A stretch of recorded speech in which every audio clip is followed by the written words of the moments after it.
Чистой воде быть. Скажутся ли санкции и падение рубля на графике ввода нового водозабора? С ходом строительных работ объекта сегодня в ходе пресс-конференции ознакомилась и наша съемочная группа. Скачок доллара не скажется на завершении нового водозабора в Якутске. Все иностранное оборудование уже закуплено в полном объеме. Проплата идет согласно графику. Однако ввод нового объекта скажется на кармане потребителя. С 1 июля этого года ожидается увеличение платежей в среднем на 6%. При этом на воду будет опережающий рост. Финансирование объекта, проблемы по финансированию были решены в прошлом году.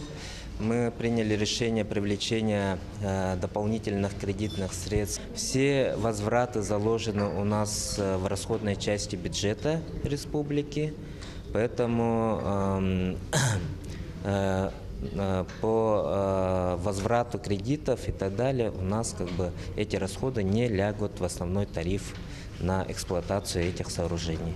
Новые станции у нас затраты водоканала очень сильно возрастут. Конечно, это может сказаться и на тарифах. Тарифы для населения увеличатся в пределах установленного правительством Российской Федерации предельного индекса 6%. Конкретно по воде, сколько это составит, на сегодня я сказать не затрудняюсь, потому что решение еще не принято.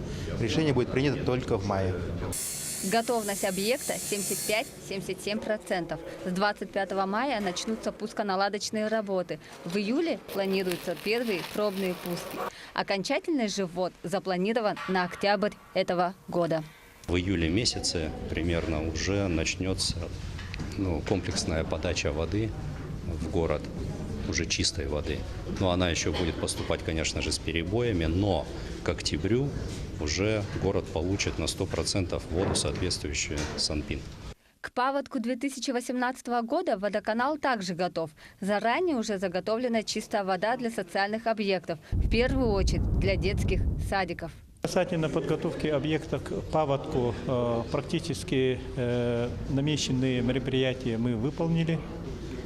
Набрали в 2 емкостях объем чистой воды для детских и медицинских учреждений. Сейчас на согласовании находится график промывки водопроводных сетей после прохождения паводка.